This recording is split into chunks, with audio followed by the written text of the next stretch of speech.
یہ نشان کیسا ہے؟ پہلے دن کی دلہن بیٹی نے میکے میں قدم رکھا تو میری بیوی نے چونک کر میری بیٹی کی طرف اشارہ کیا۔ اس نے ایک زخمی نظر مجھ پر ڈالی اور کمرے میں جاتے ہوئے کہا، کچھ نہیں اماں، منہ دکھائی کا تحفہ ہے۔ میرا وجود زلزلوں کی زد میں آ گیا۔ میری پھول جیسی بیٹی پر ہاتھ بھی اٹھانے کی کیسے ہمت کی اس نے؟ وہ اسے سے گھر سے باہر جانے والا تھا کہ بیٹی نے آواز دیکھ کر روک لیا۔ ابا مت جائیں اس کو پوچھنے، ورنہ وہ طلاق دے دے گا، اور ویسے بھی آپ نے ہی تو چنا ہے میرے لیے، تو اب فکر کیسی؟ مجھے امیر گھر میں ہی بیانا تھا نا۔ اب دولت کے ڈھیر پر بیٹھ کر روز اپنے زخموں کو خود ہی مرہم لگایا کروں گی۔ آپ کی ہمدردی کسی کام نہیں آئے گی۔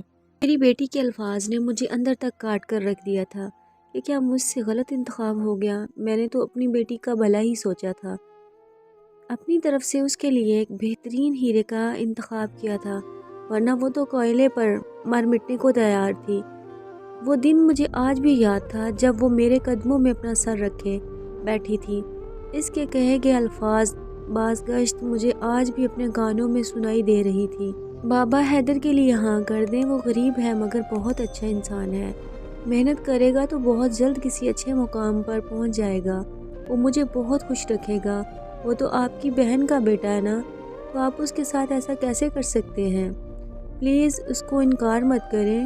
حیدر مجھے بھی پسند تھا، لیکن اس میں واحد کمی یہی تھی کہ وہ غریب تھا۔ اپنی بیٹی کے لیے میری نظر اپنے تایازاد کے بیٹے سلطان پر تھی، جو امریکہ سے پڑھ کر آیا تھا اور اپنے باپ کی دولت و جائیداد کا واحد وارث تھا۔ اسی لیے میں نے اپنی بیٹی ارہا کی ایک بھی نہ سنی اور زبردستی اس کا رشتہ سلطان سے طے کر دیا۔ ان لوگوں کو میری معصوم بیٹی بہت پسند آئی تھی۔ میں نے تو حق مہر میں ان کا گھر بھی اپنی بیٹی کے نام لکھوا لیا۔ اپنے تئیں میں نے اپنی بیٹی کا مستقبل محفوظ کر کے بہت مطمئن تھا، لیکن یہ کیا کر دیا میں نے؟ میں کبھی سوچ بھی نہیں سکتا تھا کہ سلطان شادی کی پہلی رات ہی میری بیٹی پر یوں ہاتھ اٹھائے گا۔ میں مرے مرے قدموں سے اپنی بیٹی کے کمرے کی طرف بڑھا تو دروازے پر ہی رک گیا۔ آگے کا منظر مجھ سے دیکھا نہیں گیا۔ وہ اپنی ماں کو اپنے جسم پر موجود نشانات دکھا کر رو رہی تھی۔ وہ پھوٹ پھوٹ کر رو رہی تھی۔ امی، اس نے مجھے بہت گالیاں دی، مجھے لالچی کہا، کہتا ہے کہ میں نے اپنے منگیتر کو دولت کی خاطر چھوڑ دیا، اور اگر مجھے کوئی اور اس سے بھی زیادہ امیر ملا تو میں اس کو بھی چھوڑ دوں گی۔ اس لیے شروع سے مجھ پر اپنا رعب قائم کرنے کی خاطر اس نے میرا یہ حال کیا۔ ایک منظر اور میری آنکھوں کے سامنے لہرایا جب شادی سے کچھ دن پہلے وہ روتے ہوئے میرے پاس آئی۔ میری شادی حیدر سے نہیں کروانا چاہتے تو جس سے مرضی کروا دے، مگر سلطان سے مت کروائیں۔ اور تب میں نے اس کے سر پر ہاتھ رکھتے ہوئے اس کو اچھے مستقبل کی یقین دہانی کروائی تھی کہ وہ بہت پیسے والا ہے، تمہاری ہر خواہش پوری کرے گا، تم اس کے ساتھ خوش رہو گی۔ اور وہ مجھے کچھ بتاتے بتاتے رک سی گئی اور چپ کر کے چلی گئی۔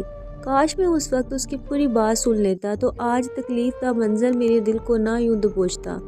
میں اس کی شادی حیدر سے ہی کر دیتا، اس نے تو میرے کتنے واسطے کیے تھے۔ میں انہی سوچوں میں گم تھا کہ مجھے پتہ ہی نہیں چلا کب وہ واپس چلی گئی۔ میں نے چونکتے ہوئے اپنی بیوی سے پوچھا، اتنی جلدی چلی گئی؟ کیا کچھ سامان لینے آئی تھی؟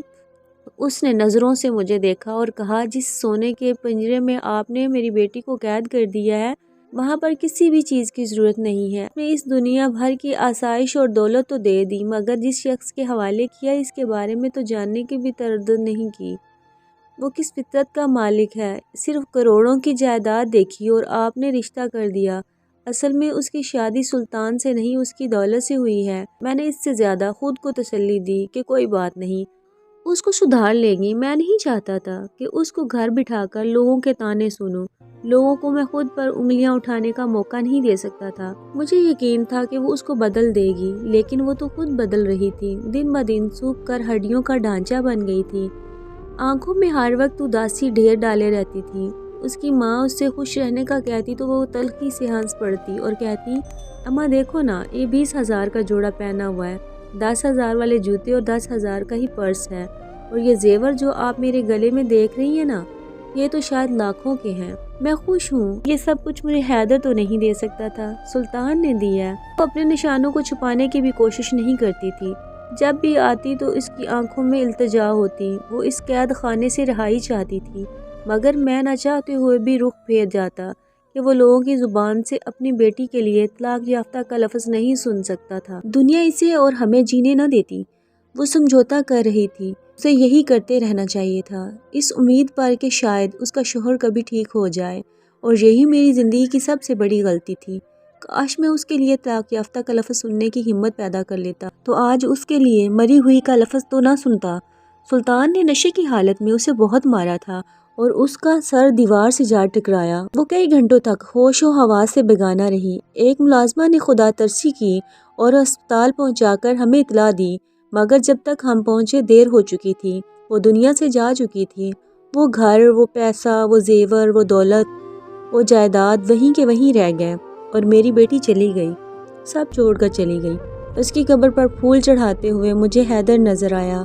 وہ بے تحاشا روتے ہوئے میرے پاس آ کر کہنے لگا، کو یہ سوچنا چاہیے جو سہولتیں اپنے بچوں کو دینے کے لیے اس کو 50 سال لگے، ایک 24-25 سال کا لڑکا شادی کے فوراً کیسے دے سکتا ہے۔ میں محنت کر رہا تھا ماموں اس کے لیے، مجھے اس کے لوٹ آنے کی بھی امید تھی، مگر آپ کی میں نے اس کو مار دیا۔ اب جیسے باپ مری ہوئی بیٹی کی جگہ طلاق یافتہ بیٹی کا لفظ سننے کی ہمت پیدا کر لیں تو ارہا جیسی کئی لڑکیوں کی زندگی آسان ہو جائے۔ وہ روتے ہوئے چلا گیا اور میں اپنے دل کو تھامتے ہوئے وہیں بیٹھتا چلا گیا۔ معصوم اور پاکیزہ بچی میری بزدلی اور کم ہمتی کی وجہ سے مری تھی۔ میں نہ مر جاتا، یہ احساس مجھے تب تک کچوکے لگائے رکھنے والا تھا کہ اپنی بیٹی کی موت کا ذمہ دار میں ہوں۔